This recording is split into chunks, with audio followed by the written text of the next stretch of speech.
Hi everybody, and welcome to the second in this series of webinars with Chase Reiner, SEO guru, genius, wonderful human being. The last one was amazing. You talked all about on-page SEO, doing SEO without link building, which was awesome. Welcome, Chase, for the second one. Thank you. Yeah, sorry, there was a little bit of feedback. I was just watching the video on YouTube as well. Thanks for bringing me back. I'm super excited to be here and ready to share a bunch of stuff for the audience and let you guys know exactly how you can take a challenge that a lot of people have, which is keeping clients around and selling SEO services and giving them exactly what they're looking for in a time frame that is perfect for you and the client. Brilliant stuff. So focusing more on kind of what we can do today quickly to keep those clients. I mean, you were saying earlier on, a lot of people find it quite easy, perhaps not easy, but certainly getting the clients on board in the first place isn't so tough because there are a lot of websites out there, a lot of brands that need their presence online, not so many great SEOs. But the big problem is that when you do get them on board, you need some results quite quickly to make them feel happy and comfortable to keep that rolling on. Is that about the size of it? Yeah, and again, I think the biggest challenge for SEOs these days is not necessarily selling a service or giving. They're doing the implementations. I think it's setting the expectation for a client and delivering on those results in a timely fashion. We all want to rank, but we want to rank fast, and especially the client. And I think the hardest thing, I ran an SEO agency for a couple years, and I had 20 or 30 clients, and the biggest thing that we always ran into is, we were getting results, but were we getting the results that the clients were expecting based on what we promised them? Brilliant stuff. Okay, well, before we get into it, just say welcome to everybody who's turned up. We've got people from all over the world. I really love that. We've got Nicaragua, we've got Lithuania, not the whole country, obviously. We've got Houston, we've got America, we've got Canada. I'm in France. We've got Lagos there. We've got people on Periscope. We've got people on YouTube, and Tel Aviv, I would have thought that is. We've got from Malashi. And Chase, where are you? You're in America somewhere? Yeah, I was originally in California. I'm in Colorado Springs, but I might be going back to California. Okay. So we've got basically the entire world here, except perhaps Australia, where it's the middle of the night and they're probably having a nice sleep. So with the beginnings over with, please do remember, ask your questions after Chase has described and shown us. He's going to show us lots of screen over the shoulder, you call it, over the shoulder. He's going to share his screen and show us exactly what he does to keep his clients. But don't forget to ask questions. We'll answer those questions at the end if we answer them as we're going along when we can, which will be wonderful. And also remember that this is going to be on YouTube afterwards, so you can always watch it back if you miss something. So don't worry if Chase talks too quickly. So Chase, awesome. I'll hand it over to you to share your screen. Cool. Get us started on some great things you can do to get those initial results rolling in so that your clients stay on board. All right, let's get the screen over to here and let me know when you guys can see it. We can see it. Okay, cool. So before I get started, by the way, guys, I just want to let you know that all of the stuff that I'm going to be talking about today, and again, we're only going over 5 things, 5 main things you need to know when it comes to getting results as fast as possible for your clients and for your own websites. But all of that stuff is going to be in this template. So this is a template that I constructed a long time ago. I still add to it to this day. It's a free template. If you want it, it's just chasereiner.com, just my name. It's right on the homepage. You can grab it right there. And I'm actually going to be talking about why it's on my homepage on the 5th tip. But what we're going to be covering today is not anything that most of the stuff you might already know, but I'm going to show you exactly how I do it step by step. This is, again, something that I've been accumulating over the last couple years, really honing down what is something that works on a step-by-step basis. It's one thing to do a implementation to a website, but if you're doing it way down the road, you're not going to be doing well because you don't want to go and fix something if you're going to have to go get rid of it in the future, right? And so I'm not going to be covering anything basic, like, for instance, page speed optimization. Everybody knows they need to have a fast website. I'm not going to be covering web design. Everybody knows they need to have a mobile-friendly website. I'm going to talk about the 5 main things that really provide results from an SEO standpoint. They're all on page, and the best part is you don't have to do any link building. And, hold on. these are all things that I have used for my own websites, whether they're local websites, whether they're national websites, whether they're my own websites, whether they're my clients' websites. All of these things that I've done, though, have brought in massive results for pretty minimal effort by just doing simple steps. So what we're going to be talking about today, first, is internal linking. Now, again, kind of basic, right? Everybody knows that, well, most people know that when you have a website, you should refer one page to another page. And so in this checklist here, if you go to internal linking, you can see it's just blank.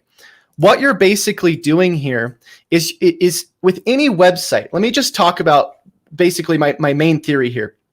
With any website, you have a foundation and then you have a top level.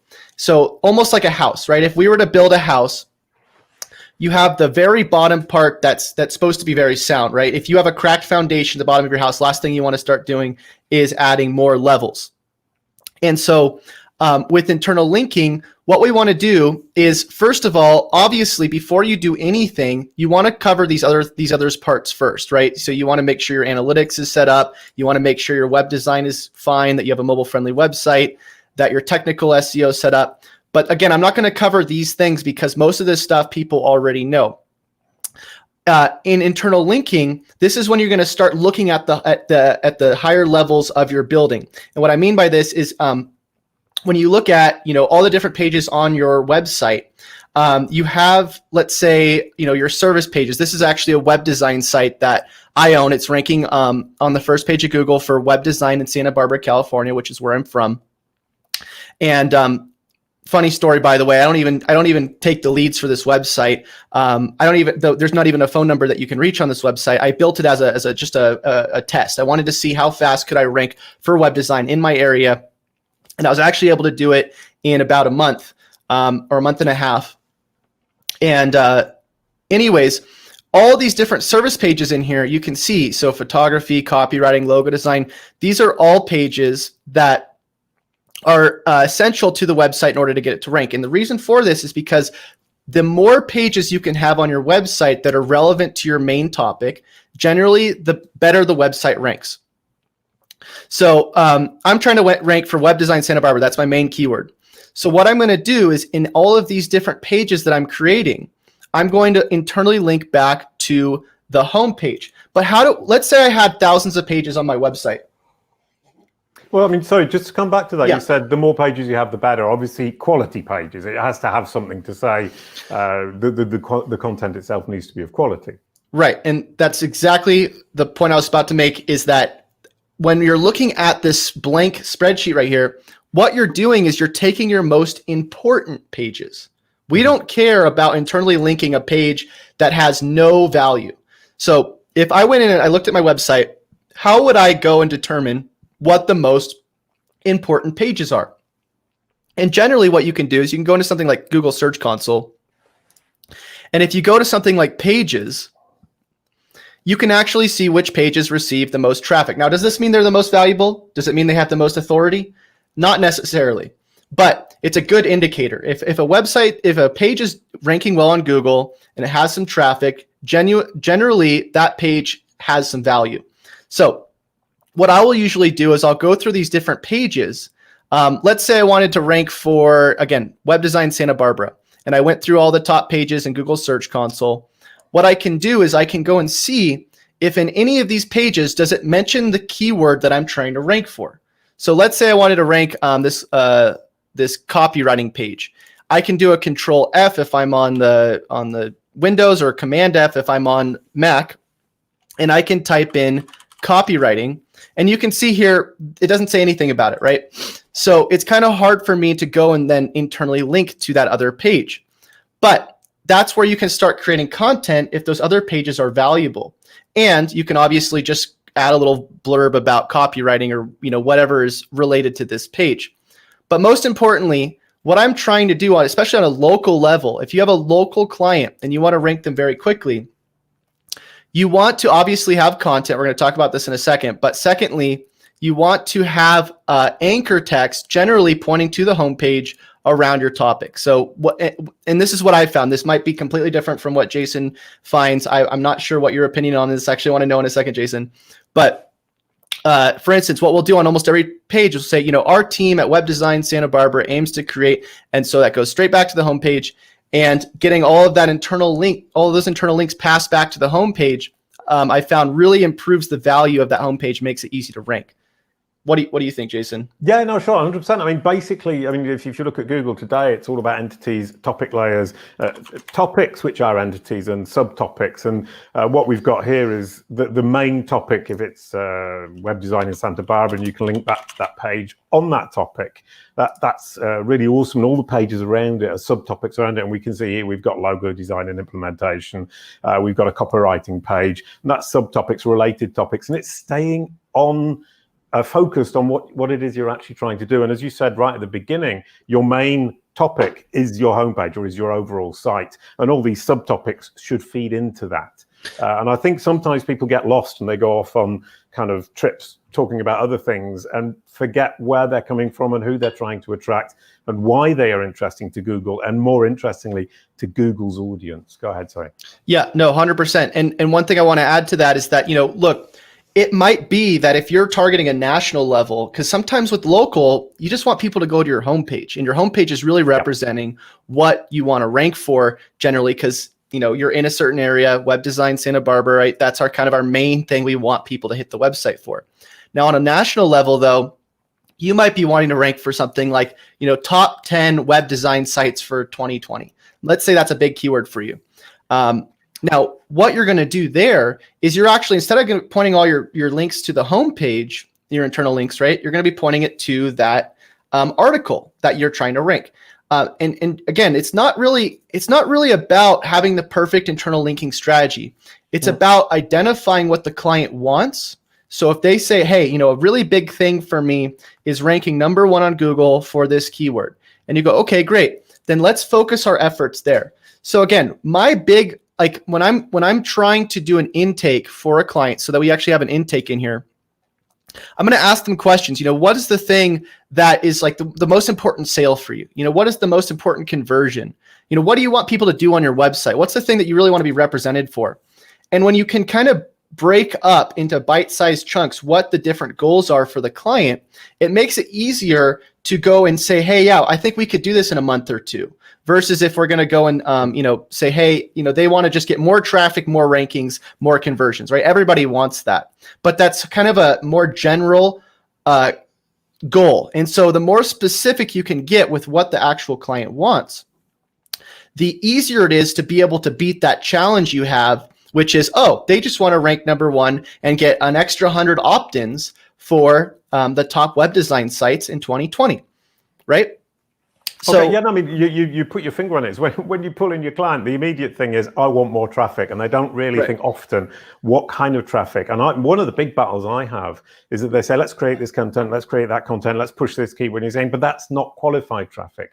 You want traffic that converts, which is, I think, where you're going to go with this, yeah? Exactly. And I think that kind of brings us to the next point, which is, look, so it's not just about, having a bunch of content on your website. It's not just about having the perfect internal linking strategy and the best client goals. It's about, what actually shows up on Google. So another big thing, I'm going to skip a couple of these again because, everything's in here. You can follow the steps. It's what, set up your analytics, set up web design. They're all step by step. But one thing that people really don't look at, and this is one of the quickest wins that I've ever made for my clients. If you have a client that has traffic already, let's say they have, a few thousand visits a month. One of the easiest ways to get them more traffic quickly and achieve the goal that most of them want, they just want to see their, analytics go up, is to remove what's actually on Google. And this seems counterproductive, right? Because people think, well, the more content I have, it means the more rankings I'm going to have, right? Because every piece of content is basically another opportunity to rank. But the truth is that in most cases, what I've found is that the more content you have sometimes actually leads to less rankings, because you have sort of less of an when you have more junk. Let's say you go into a grocery store and there's a bunch of junk everywhere and all you want is a certain item. If you're just there for that certain item, all the other stuff becomes irrelevant. And so having certain things show up on Google like thank you pages, sometimes PDFs, sometimes dates. I'll tell you why. Sometimes why I say sometimes. Sometimes authors, post tags, and I'll show you guys how to check for these really quick. But yeah, sorry, I'm just about that. I noticed you had post tags, and what I love about that is that WordPress creates all these tags, and people would tag their sites desperately, because in the good old days, the more pages you had, the more chances you had, because Google was fairly stupid and would just match the keyword string to the strings on your page. So the more pages you had with the more tags, the more you'd rank and the more traffic you would get. And that's now completely the other way around. Is you need great quality content, because Google understands much better. It's got much smarter, and all those post tags, as you rightly say, just get in the way. They confuse things. Right. Yeah, 100%. And so again, if you can get rid of these, super important. But the truth is, kind of how we checked for our, what pages do we internally link to? We also want to check what pages should we de-index? Because what if you have a bunch of traffic going to a post tag? Or what if you have a bunch of traffic going to an uncategorized page? So, and I actually have a really funny horror story about this, Jason. I actually, I was working about a couple years ago on my SEO agency, and I was hiring this guy that I was training. And I said, make sure you get rid of categories if there's no traffic, because, generally they're not very helpful unless maybe people are actually looking for these categories on Google. But he didn't hear the part where I said if there's no traffic, and he didn't check to see if there was traffic or not. And what happened is the website was getting most of its traffic from Google, or from categories. And so I'm trying to turn off these notifications on Facebook. I don't really know how to do it. I'll tell a quick horror story while you're doing that. I had a client, and we were looking at their migration. And then one day we were sitting down, and we actually realized that one specific page on the blog, they were going to dump the blog because they were saying it's useless. We want to restart that. And it turns out that one of the pages on their blog was bringing in an incredibly large amount of traffic. So in the end, we had to build a specific page to replace that blog page that they wanted to delete. And I think that's really important, is to look at your search console to check what's bringing in the traffic and make sure that you don't lose what you already have. Yes, and I think the reoccurring theme that you guys are going to see today, based on what Jason's saying, based on what I'm saying, is that, look, almost everything that you can do quickly on an optimization level is going to come from your actual data on what sort of traffic you already have. Now, our job as SEOs, again, is if we want to get fast traffic, we want to bring in results as quickly as possible. We want to look at the actual data we already have versus going and trying to build data that we don't have. And I'll talk about how to actually go build new rankings in a second, but that's why it's so important. And I know Jason does the same thing. Do an audit first. Figure out what is the thing with your website that you can do to actually like 2 or 3x the traffic right away. And these are all activities here that are going to almost guarantee, if you already have traffic and you can go and find issues here, that you can actually do that. Yeah, I think that's worth repeating, Chase, what you just said. Take the data you've already got and start working with that, rather than doing this big kind of building site and trying to create new data. Use the data you've got. And I'd like to say, find the path of least resistance. Yes. And find the quick wins that you can do without, spending like 10 hours on some weird technical issue you found in some sort of crawler. Do the things that are going to work right away, because these are like, if you could, let me just show you. So if we go to this website and we type in the search site : name of website, this is how many results are showing up. There's only 23. So it's kind of hard to get confused, like for Google to get confused about what this website's about. But if we take a big website, maybe you could throw one out there for me, Jason, or maybe Amazon's the biggest. Yeah, there we go. Amazon. Now I'm sure they got a huge team though working on this. Oh my Lord, I've never done that before. That's amazing. 300, is that 319 million or billion? I don't even know. It's 319 million, but then that's approximately, so it could well be like 500 million. Oh my God. Probably is. So what you're going to see on a lot of these sites, and again, this is just Amazon. I mean, look, there's so many websites out there that they put a page on, they put a special on, Black Friday deal, they put a ClickFunnels page on there, they put whatever. And what happens is they forget it even exists, and they forget that they indexed it. And so it's very important to go through these websites and start looking at, okay, are the thank you pages indexed? You could literally just copy this part, plug it in, thank you page, or just thank you. And it doesn't look like they're gonna, thank you gift, let's see. Oh, no, that's just a category. But if you have a thank you page on your website, I actually have some on mine. Let me show you. And this is just because I haven't cleaned up my indexation in a little while. If I type in thank you, you can see, when somebody buys a class from me or whatever, it takes them to a thank you page, and this page should not be indexed because No, sorry, Chase. I'd just like to pay you a compliment because you're one of the few people who's actually willing to point out live their own mistakes, and I think that's important as well. None of us are perfect. Right. And we tend to forget that. And I'd like to come back to another point you made earlier on that I think is really interesting. Don't spend hours and hours and hours and hours in this tiny little technical problem. As SEOs, we tend to get obsessed by details that are not necessarily important. It really is finding, as you said, those things that are really going to make a difference and try to put the other ones to one side until further down the line.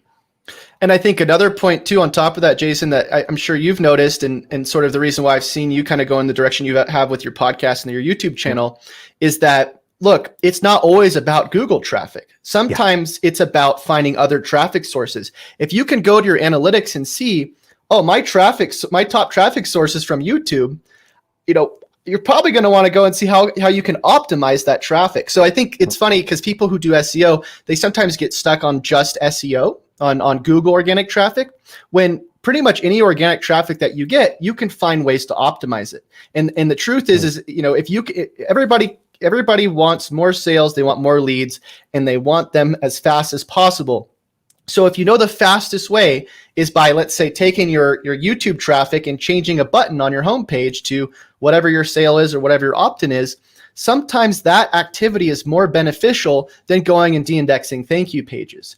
But the reason why I say go and de-index these thank you pages is generally it's just a little button that you can switch off. I don't know what everybody uses on their websites. I think I use Yoast, but to get rid of all these thank you pages, you click one button and it gets rid of all of them.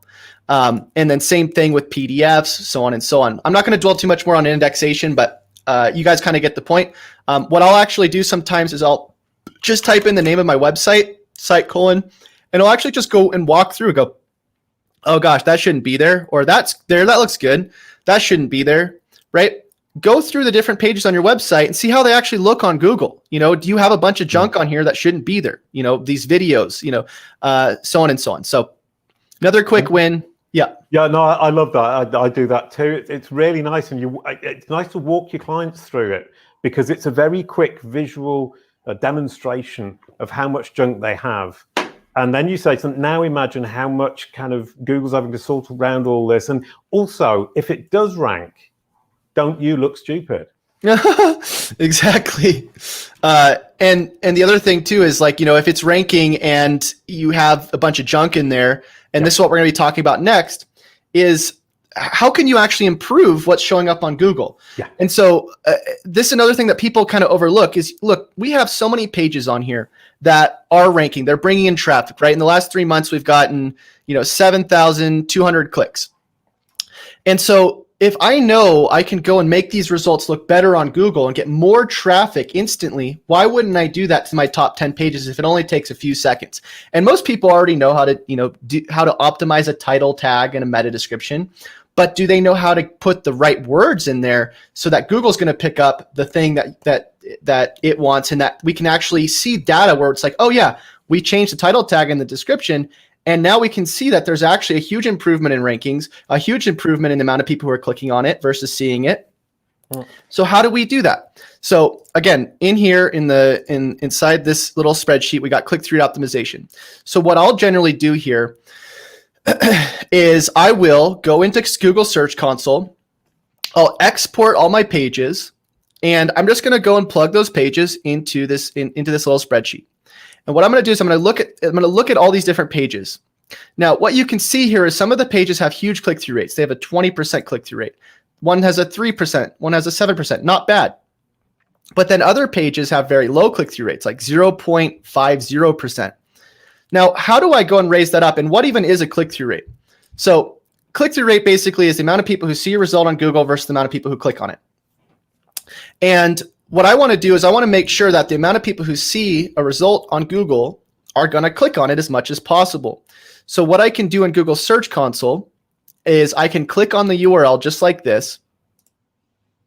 I can go to queries, and what's going to happen is it's going to show me all the clicks that I'm getting for this URL. So you can see it says Chase Runner SEO Audit Template, SEO Audit Template, SEO Roadmap Template. Now, what I generally want to do is I want to figure out what the page is about. So if I go to the page and it says SEO Audit Checklist Template, I probably want to have the keywords match what the page is saying. After I figure out what the page is about, then I'm just going to match this in the title. And I have a very simple formula, and I actually want to hear your formula too, Jason. Mm-hmm. But what I do is I'll take the main keywords and I'll pull them to the left. This is the same thing I do every time. So if it's free SEO Audit Checklist Template, I'm going to look for the thing that's closest to that, free SEO Audit Checklist. Here we go. Or maybe even SEO Audit Checklist.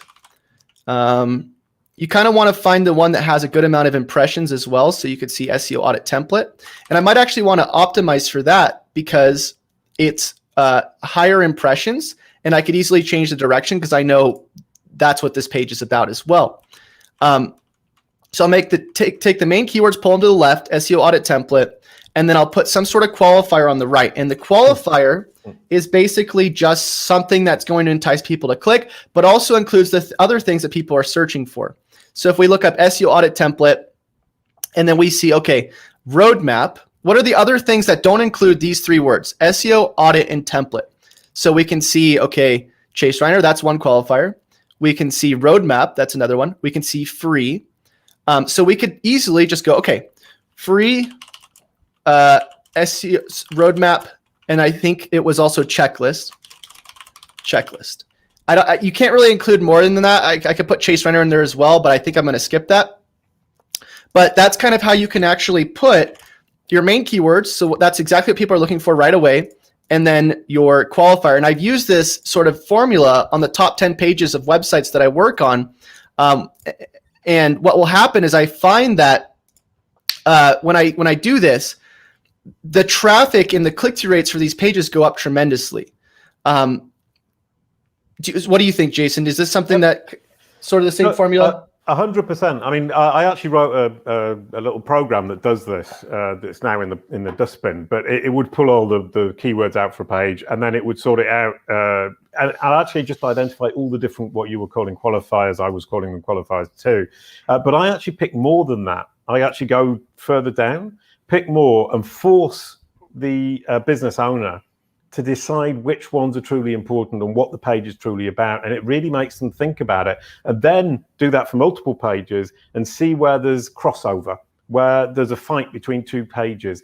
And then it's really important to explain to your clients that the fact that two pages, for example, have SEO template as the focus, the qualifiers actually change the intent of the search and the intent and the meaning of the page, that what the page actually supplies. So this idea of kind of bringing them all together is the step I would take it further. I would get more, put them on in a list, and then force the owner to whittle them down so that each one is actually saying something really specific about the page that they agree with, and that will draw qualified traffic. And then that's an opportunity to say to them, we're not just looking for traffic, we're looking for qualified traffic. Nice. I like that. Yeah. And I think the more you can work with the business owner, the better. I found that, the best results I've ever gotten. I was actually working with an affiliate website one time that they did bed reviews. And the best results I've ever gotten was when I was able to continually work with them. They were helping do the content. They were coming up with suggestions on what they wanted. And I was going in and providing, the SEO. Oh, this is what we should do for the click-through rates. This is what we should do for this. And so I think it's really important that if you can work with the business owner, awesome. The problem is that, sometimes, again, we're talking about client SEO. You're not going to always have that opportunity where they're going to be available 24/7, or even during like some of the weeks, right? They're just going to want you to do your SEO job, and then for them to get their results at the, I see you're smirking, because it's like, it's so frustrating sometimes dealing with clients that they don't want to do anything. They want you to be in charge of their marketing, right? And I think that's a really important point I think you've just made, is you turn up and you're saying, okay, I'm an SEO and I'm specialized in Google. And they think that you're going to invent their marketing message. You have to give me your marketing message so I can then understand what I need to do. And part of this marketing might be on YouTube too. It might be on Facebook. And I think if we come back to that really quickly, as SEOs, we have to open up our minds a little bit and say, actually, I can help you with other channels, because not only do those channels bring traffic, but they feed over into Google. Your YouTube channel is going to appear in in Google results too. So it isn't this kind of uni-channel thing where we just do SEO. What we're doing on SEO affects the other channels and vice versa. And again, I think that's why it's very important. This is a really important discussion that I think Jason just brought up, is that if you want fast results, if you want the quickest results possible, you need to set a goal that meets that result. Yeah. If you go in and you say, hey, I'm the SEO, I'm the magical unicorn that's going to go and solve all of your marketing problems, generally what's going to happen is people are going to think that's what you do. And the truth is that every good SEO also understands marketing. And the truth is that a lot of what you're doing with SEO is you're taking what people are already seeing and you're optimizing it to look better, which is almost like advertising, right? You're just taking something, you're putting in front of people. Marketing is about figuring out what the thing is that people are actually getting after they subscribe or whatever. It's actually coming up with an ongoing strategy that people can use to deliver to what people actually want. Right.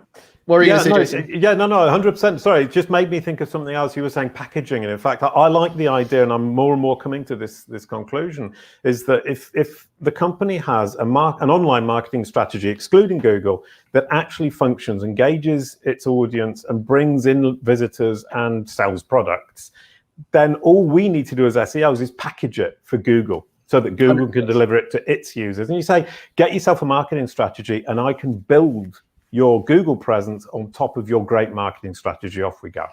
But that's more long term, so that's kind of a bit against what you were talking about earlier on. Sorry. But some people can also do consulting on a marketing level, and I think this is again where you have to decipher what are your responsibilities. If you want to take something like this checklist and then go do SEO, go find somebody that already has traffic. If somebody comes to you and they go, hey, I have no traffic, I have no content, I have no marketing strategy, but I really want results, the last thing you're going to go do is try to sell them SEO, because what's going to happen is you're not going to really be able to SE optimize, right? Search engine optimize something that isn't there. You cannot optimize something that's not there. So instead what you do is you go, look, I'll help advise for you over here. So that's why actually on the spreadsheet, Jason, I don't know if you saw this, there's a little blue line right here. Everything to the left is what you do for SEO. Everything to the right is what you do for building a presence. And so what is building a presence these days? And Jason and I have been talking a lot about this, and we actually talked a lot about this on his podcast. You guys should definitely go check it out, because I think it was a pretty decent talk, even though I went a little bit off topic. It was a great talk. Yeah. But you talked a lot about kind of your story, which I found really interesting, and I think people will find interesting, because your story actually does play into what you're now talking about. So. Right, and I do talk about why I actually went down this rabbit hole, which is going, into, white hat and doing like everything by the book, everything Google tells you, but still getting the results as fast as possible. But anyways, going back to what we're talking about, and this is actually the next thing that I was going to share with you guys is, if you already have your optimizations done, you did the stuff we talked about, you did the internal linking, the indexation, the click-through optimization, everything to the left. The next thing you want to do, or if you don't even have a keyword research, if you don't have a website with any content or any traffic in the first place, you're going to go straight into keyword research, and you're going to go into building new content. So what I use obviously Semrush, and what I like to do is I like to take my domains and I like to plug them into the domain analytics. So let me go type in siphonking.com. This is a gaming website that I own. And you can see I've been building the traffic for a little while. I haven't actually built any links to this website. It's a little niche gaming website. And what I can do is I can scroll down and I can see what are the competitors for this website. And what I want to do is I want to click on these different competitors and see what are the things that are working for them.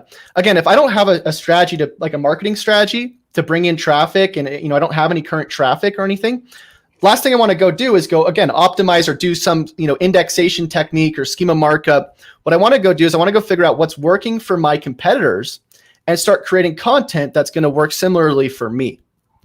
And so there's all kinds of different ways to do keyword research. I don't think there's any right or wrong way, but I think the more you can start, like if you don't have a marketing strategy as it is, the more you can start looking at how other people are building audiences, the better you're going to do. If you want to do well on YouTube, go look and see what people are doing on YouTube to build an audience. If you want to rank on Google, right? Go figure out what people are doing on Google to build an audience. But again, you have to think about an audience versus optimization. You can't optimize traffic or an audience that doesn't exist. So if you really want fast results and you have no traffic whatsoever, nobody's listening to you, nobody's watching your videos, nobody's doing whatever you want them to do, then go figure out what your competitors are doing or go figure out what's working for other people. So you can see here. It answers Haziel's question we just got. I think maybe you were looking at it, but it answers it very beautifully. When you don't have an audience yet, how do you do it? When you were setting your website, look at your competitors, look at your audience. The competitors who are addressing the same audience as you, and basically use their ideas, use what's worked for them. Yeah. Well, and the amazing thing too is and a lot of people don't get this, is you can find markets that people aren't doing well in, right? Let's say I go on YouTube and I see that, okay, Chase has a video for SEO roadmap, but I think it could be way better edited. I think that the template's trash. I think there's all these things I could do. And obviously he's getting traffic and he's the only one out there that really has traffic for this keyword. What if I kind of replicated his strategy, but made it better? And so again, when you're doing SEO, you're taking either traffic that exists or traffic that doesn't exist, and you're trying to figure out how to improve the content around that thing. So whether it's future content or previous content, that's all it is. So in this case, I'll show you actually something we did.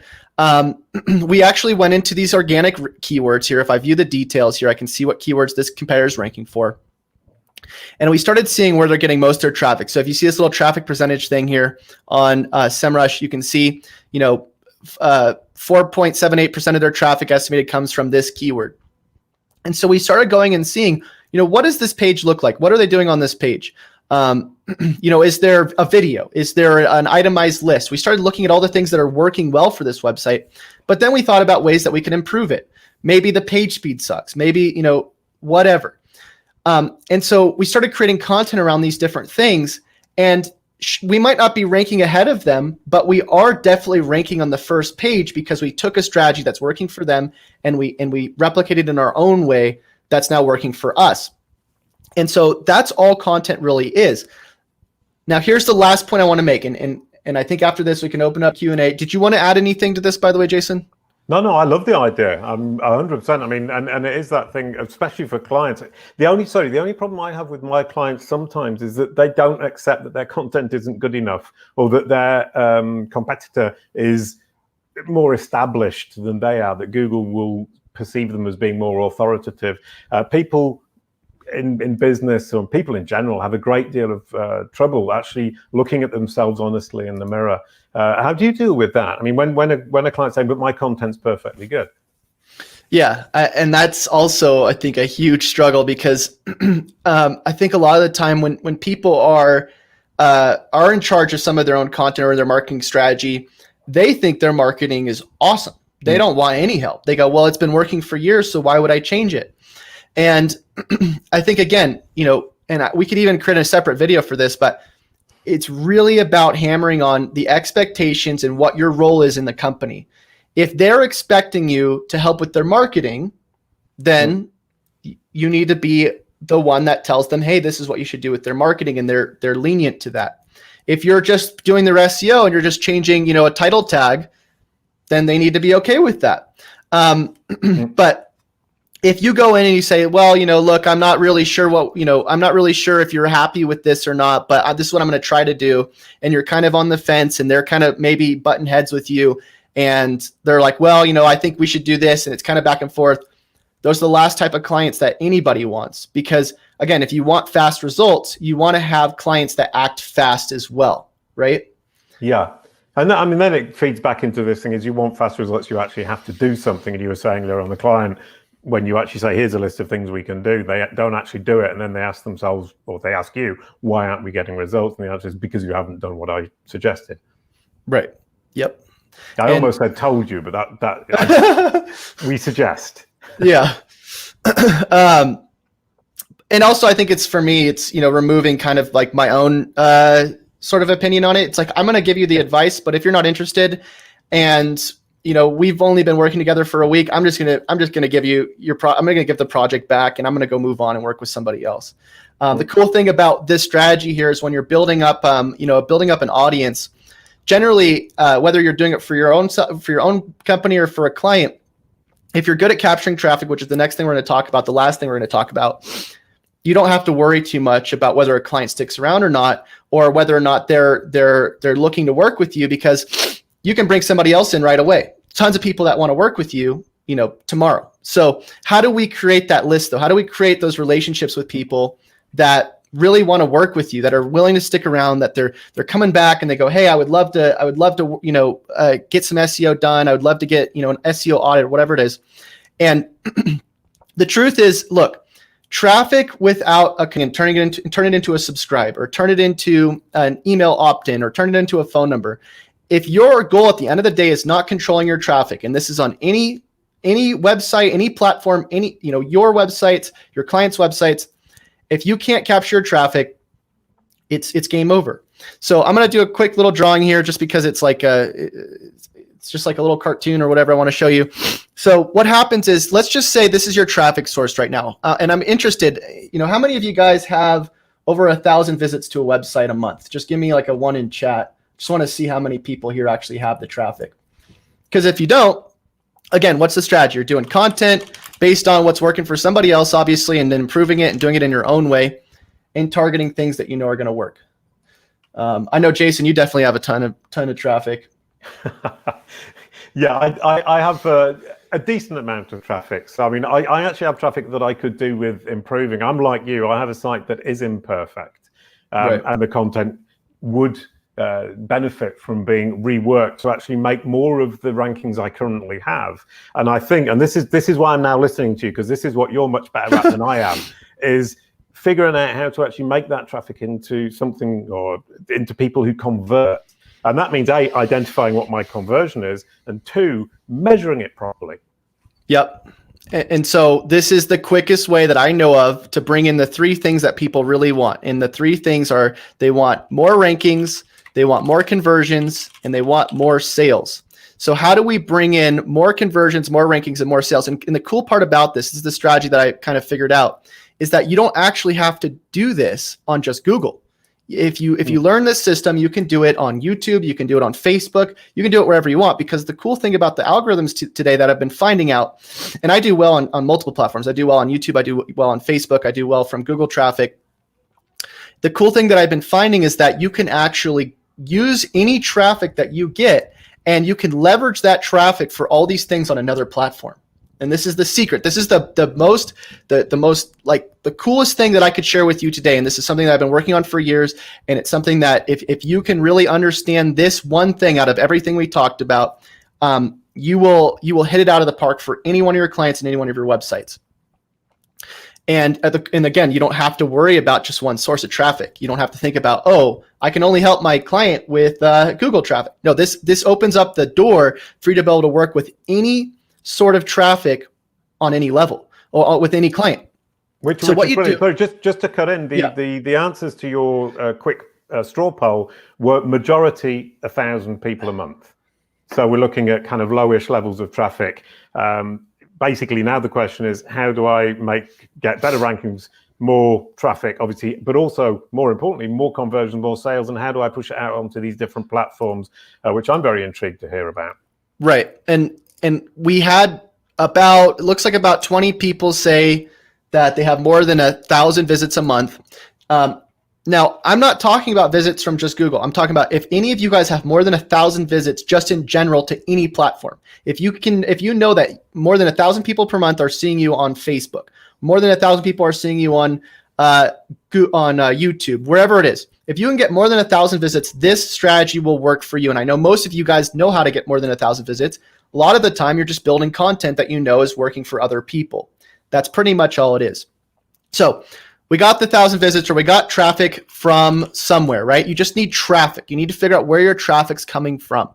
Best way to do that, go to Google Analytics, pull up your analytics and see, okay, yeah, I have 1,000 visits from YouTube. I didn't even know that, right? What you're going to do is you're going to take that traffic and you're going to figure out what does that traffic really want. Now, again, I know a lot of you guys who are in chat or who are watching, or Jason's audience, my audience, a lot of you guys are interested in knowing one thing. And that thing is, how do I get results quickly for my clients? And how do I get those clients to stick around and continue buying services from me? And so if that's the thing that I know people want, I'm going to figure out something that people are going to opt into. Now, guess what that is? It's the roadmap, right? It's that checklist I showed you. That's why I mentioned it at the beginning of this. Because what I want to do is, I'm not really interested necessarily in you downloading my checklist and you getting on my email list. That's not really what I care about. The thing I care about is building relationships. Because when you build a relationship online with somebody that's going to watch what you're doing, somebody that's going to go to your YouTube video, somebody that's going to take your recommendation, you have the ability to leverage that relationship for a ranking, a conversion, or a sale. And generally, if you can think about your audience like this, 99, or let's say not 99, let's say 95% of the people who are engaging with your brand, they're not going to buy from you, right? They're going to watch your stuff. They're going to say, oh, that's awesome. I love the information, but I don't have money to buy this, or I just don't really want to buy it. But this 95% of people that were, was initially traffic over here that downloaded whatever the thing is, or, opted into the relationship for whatever it is that you identified they wanted, they will engage with future content. And, you can't have traffic without content. You can't have content without traffic, really. You can have content, but you can't have real rankings for that content unless you build some sort of audience that's going to engage with your brand. Now, you can, if you build links, you can, if you do a lot of the stuff that people are doing right now, like PBNs and whatever else. But if you want to do it the Google way, you want to do it the white hat way, you want to do it the way I've been doing over the last 3 or 4 years, you let your traffic promote your content, which leads to your rankings. And again, works on any platform. Let's say we had some traffic coming into YouTube, starts out here. Let's say we wanted to rank on Google or on Facebook, let's just say Google, for the top 10 SEO checklists for 2020. And let's say all the people from YouTube downloaded my first checklist. Now all I have to do is go message those people and say, hey, I just released an article for the top 10 checklists for SEO roadmaps. Can you go check it out? Now, if I take all this traffic and I bring them over to engage with this content that I'm trying to rank on Google, that user engagement generally will help that thing rank. And the more people you have, the more you start snowballing this audience up. Once you start having thousands, tens of thousands of people, a lot of the reason why my YouTube videos rank very well, without even any description or, I don't even put tags on them, but they still rank, is because I have this audience that when I create something new, I've got them to opt in and I say, hey, go engage with that content because I know it's going to help me rank. Now, that's pretty much it. That's the 5 steps. Those are we can open it up to Q&As, or I want to hear Jason's opinion because I know he's going to experiment. I love that last chunk because it comes back to what we were talking about last time. In fact, it's all about engagement, and I think people forget that. All of these algorithms watch engagement and they measure engagement, and they're very excited by engagement. Why? Because when they can identify the subset of their audience who are your audience, or their users who are your audience rather, and they can match it to your content, they are winning because they're actually pushing their users towards content that user will like. So that engagement signal is phenomenally important, and I'm 100% on board with you. And what I do love, you were talking about snowballing. the idea of taking the audience you have and moving that forwards. And Rand Fishkin, in fact, was on my podcast talking about flywheels. And I like the idea of flywheels because it does push that idea into my mind as a marketer. It's really hard to get it going. And you seem to kind of sometimes go back a little bit, then forwards a little bit. But then when you manage to get that rhythm going, when you manage to get that inertia going, it really does just roll all on its own. And your own audience is going to promote you purely by their own engagement and the fact that they're talking about you and sharing you. So that flywheel for me is a really, really good encouraging way of looking at it. Mm-hmm. Yeah. Look, I mean, at the end of the day, you either have an audience and you have traffic or you don't. And you either have content and you have something to optimize or you don't. And I think the sooner people can kind of understand that it's not necessarily about creating the perfect SEO strategy. It's about figuring out what is that challenge that you need to accomplish this month. If you know your client wants to rank number 1 for, I don't know, something, best SEO checklist or whatever it is, don't go and start trying to optimize their website if they don't have an audience in the first place. And so I think a lot of the time, most people, they're so stuck on a template, they're so stuck on a keyword or something like that, when they just need to identify, where is my marketing currently at? Do I have any authority? Do I have any audience? Do I have any traffic? If you don't, go start building content that you know that works for other people. A lot of people, they want SEO clients. They want SEO sales. They want to sell services. But how are you finding these people and how are they finding you? If you don't have a way to create a marketing strategy for your own company, a lot of the times it's very hard to create a marketing strategy for another company. So it doesn't mean you have to be the best. It doesn't mean you have to go and start, ranking number 1 on Google for SEO or even on YouTube. But it means that you want to figure out ways to find what's working for other people and figure out how can you grab some of that traffic? How can you start building relationships with the audience that somebody else might have? It's funny because a lot of people, they go, well, Chase, I don't want to create content. And you don't have to necessarily create content. You just have to be seen. And so there's all types of places. There's Facebook groups, there's Discord channels, there's live chats like this, where you can interact and you can start building relationships with people by adding your own opinion, adding some sort of value.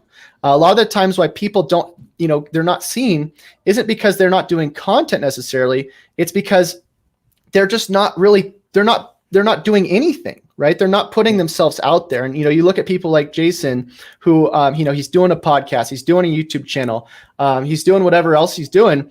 And, I'm sure you're looking out there and you're going, hey, what's working for other people? And what's going to work for me? Yeah. A lot of times people, they'll go do a podcast or they'll go do something else because they go, oh, that's something I could do. Find something that works well for you and stick to that. Brilliant stuff. Yeah, great. Wonderful. I love that. We have a few questions. I mean, what I love is the question all about e-commerce, and that we're going right back to the part where you were saying, find the best performing pages. And he wants to know, or she wants to know, should you look at the best performing products and link up, or just clean up the sites for the product, the titles, for the products. Basically, they're saying, can we use the same system for products? But what I like most about the question is that the questioner, the person asking the question, is the mercantile company, which is perfect because mercantile means commerce. Yeah. So can you do it for e-commerce?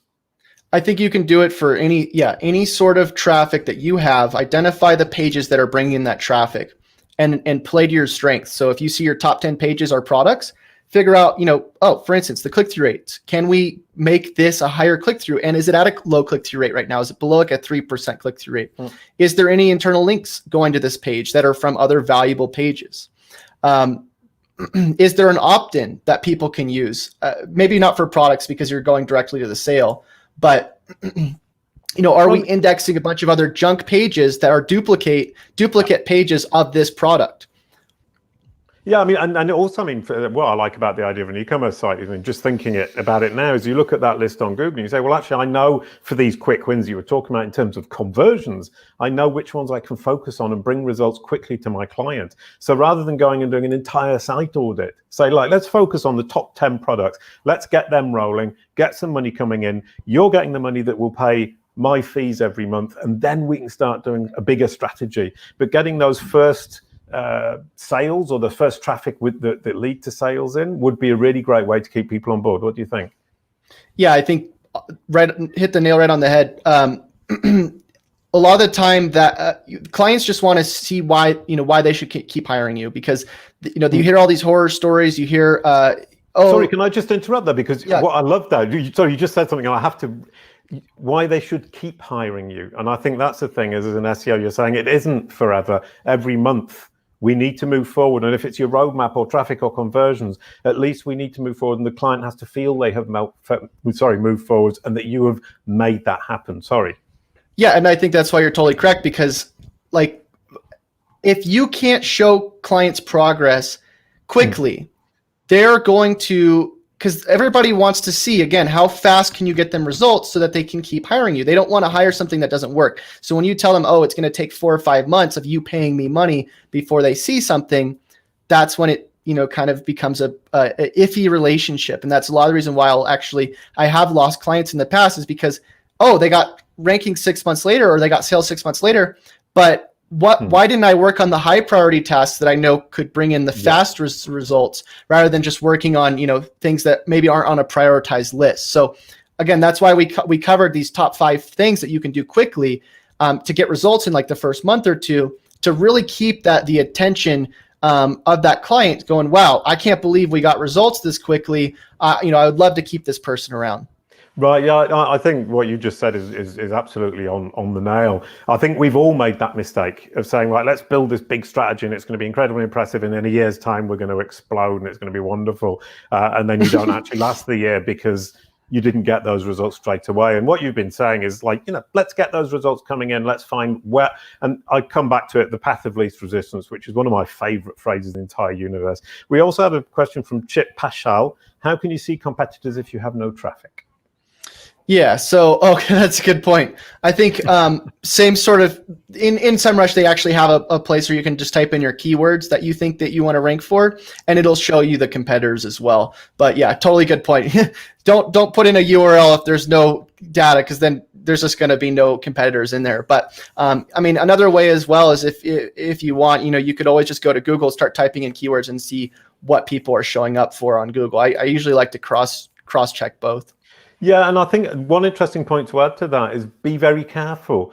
People or companies, brands, pages that rank for your keywords are not necessarily your direct competitors. I mean, I'll give you an example. I have a client in France, and it's French, so it's contrôle technique, which is the MOT, and it's when you get your car to make sure that it's good enough to keep going for another 3 years.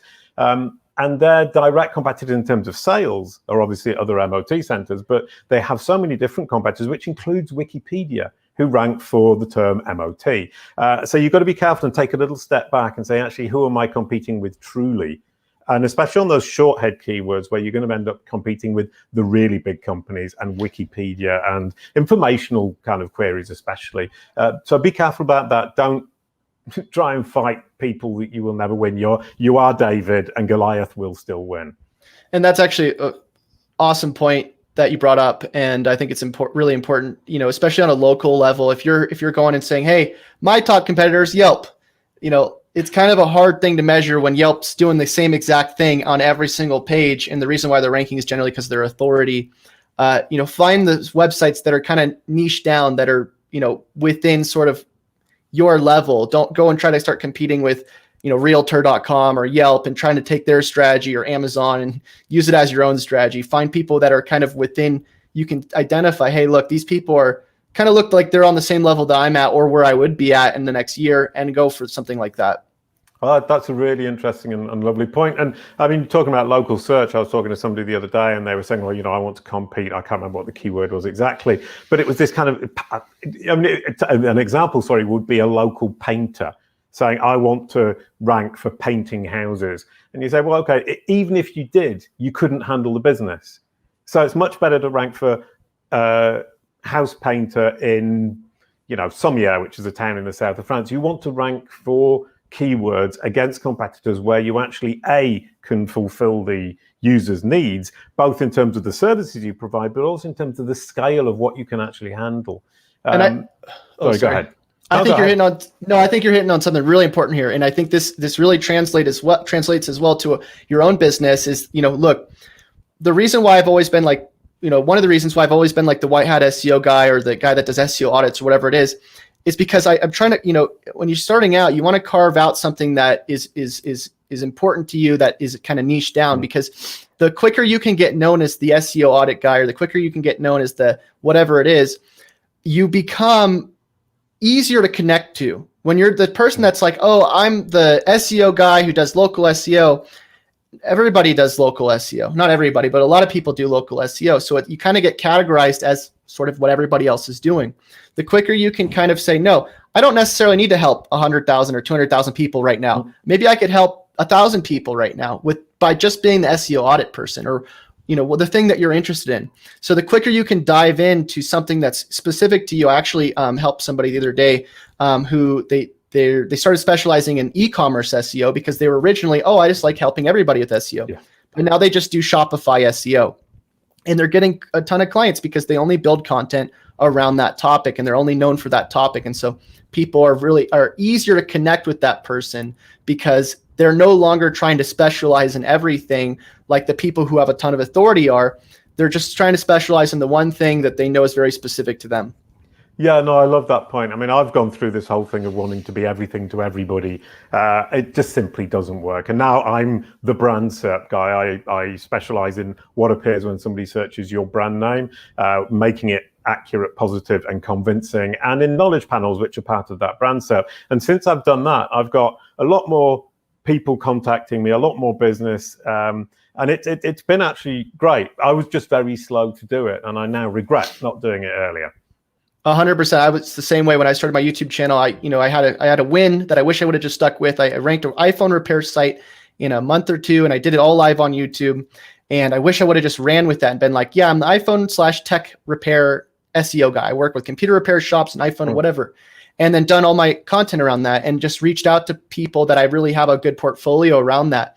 Because I think I could have scaled faster if I would have started out doing something very specific and then kind of moving more into local, something more broad, as I got a bigger audience and more demand. But if your demand's low, last thing you want to do is try to become, the person for everybody. You want to become the person for the very few, because you'll look a lot more expert. You'll look like a way higher expert at something if you're only known for one thing than if you're known for many.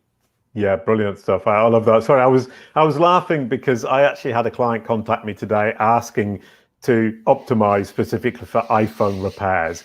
So one of those things in life where life comes around, goes around, and somebody talks to me about it. Chase talks about it. That was a wonderful, wonderful, wonderful webinar. I thought that was a great presentation, and I hope everybody out there enjoyed it. I got a lot out of it. As you can see, in Paris, it's getting slowly darker and darker. Chase has actually set himself up with a beautiful light. Thank you, Chase. That was awesome. Thank you. I loved it. And maybe we'll be seeing him on another one soon. I hope so. Yeah, brilliant stuff. Thank you, everybody, and we'll see you next time. Goodbye, everybody. Thank you.